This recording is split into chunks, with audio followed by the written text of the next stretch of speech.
this week, that's one of the things we continued with. A little bit more of Steve Howe's Mood for a Day. I think we're up to 3 parts now. We've got part 1, section A, and part B.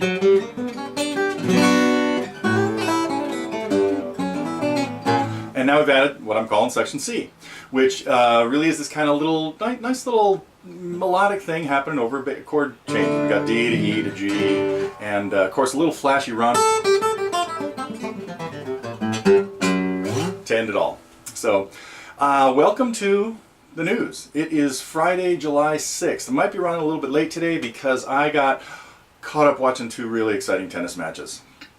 Roger Federer and Djokovic, and then Andy Murray and Tsonga. So congratulations. Wimbledon finals coming up in 2 days with Federer and Murray. Big drama going on in the tennis world. So let's see, what else happened around here this week? I did recover from my trip to wherever the heck I was last week, and things were kind of scattered.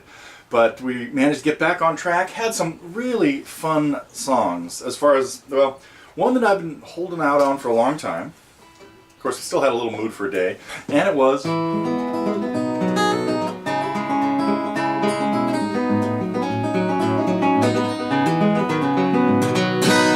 the very controversial guitar parts to Don't Think Twice.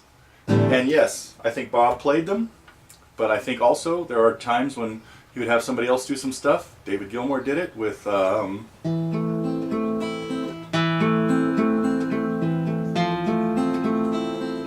what is it? And is there anybody out there? And just bringing in studio people to play stuff. But having listened now carefully to the town hall concert, Bob can clearly play this. So, what song is it? Don't Think Twice. So we put out that one for our target members, and then ended the week with, could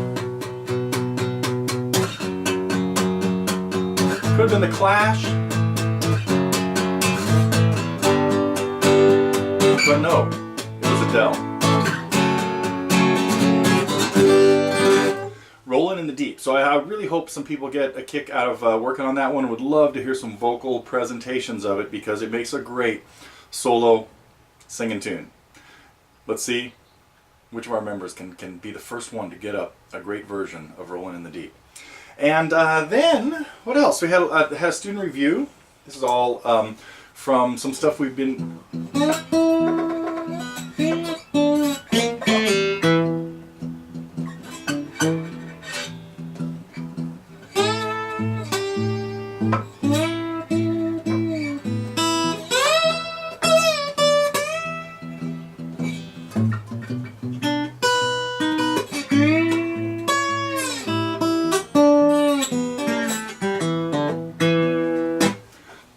few pieces of advice for our longtime member and one of our great contributors and guitar players here, Mark, who threw up some slide guitar stuff he was improvising with.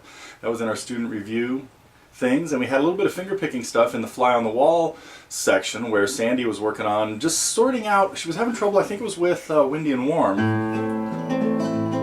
keeping a steady alternating bass using 3 bass notes, going from the 5th to the 4th and the 6th to the 4th, which is something you can do. Anytime the root of the chord is on the 5th string, usually you want to do 5 and 4 on the first 2 bass notes, and then you could alternate down to the 6th string for the 3rd bass note. The key is it has to be at the same fret as the root, because it will then be the 5th of the chord. So on a C chord, like we might do in the Boxer, my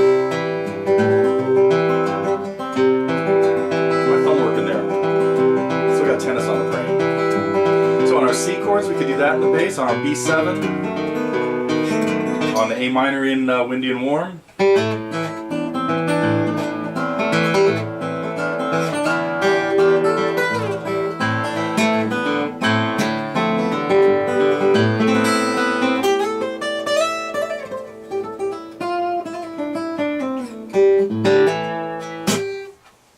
Anyway, it's great to be back in California because I can kind of like sit here and mess around a little bit more. I'll try not to wander off too much. We had a couple of, or really a nice piece from Jack Van Breen talking about pedal steel guitars. So I hope some of you had a chance to check out the story on the Music Gear blog, looking at Carter pedal steel guitars. And then my buddy Steve came by with a listening post and told us a little bit about, actually a lot, about Gene Clark, one of the early members of the Byrds, and kind of a real country influence in a lot of, if you haven't heard the Byrds reunion album, 1973,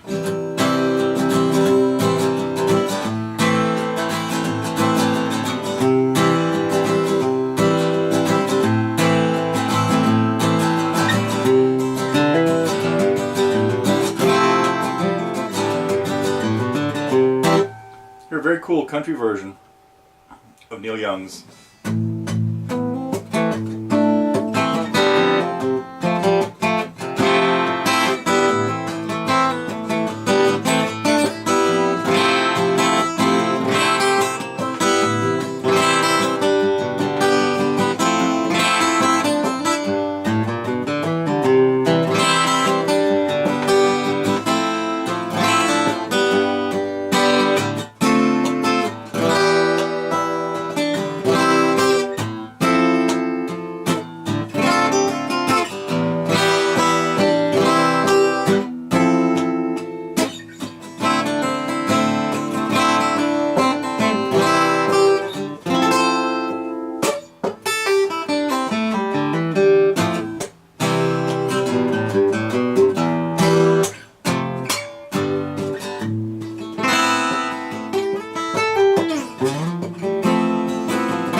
Something like that.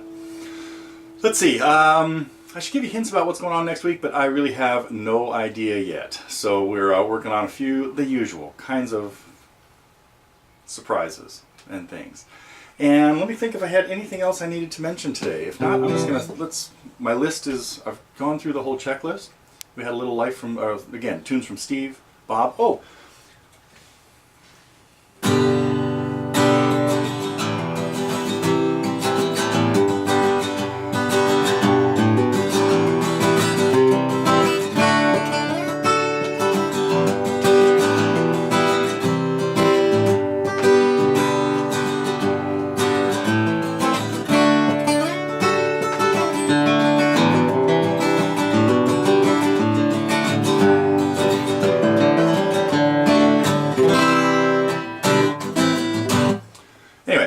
About getting into a few more of his tunes because they're fun and kind of easy, but a lot of subtle, unique things in them. So that's it, I think, as far as hints and stuff go, because I still really have no idea what I will be doing for the rest of the day, which will have a lot to do with what we get to next week. So.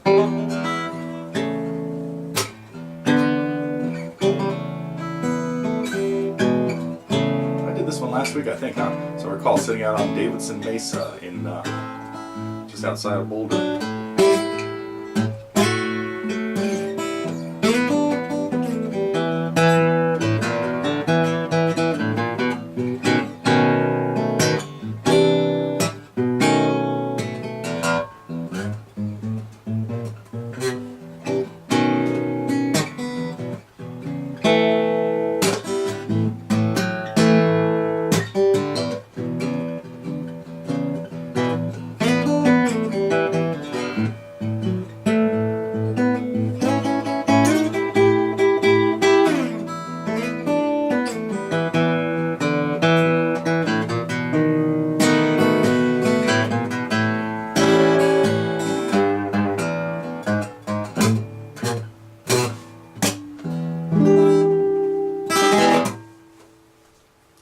next week.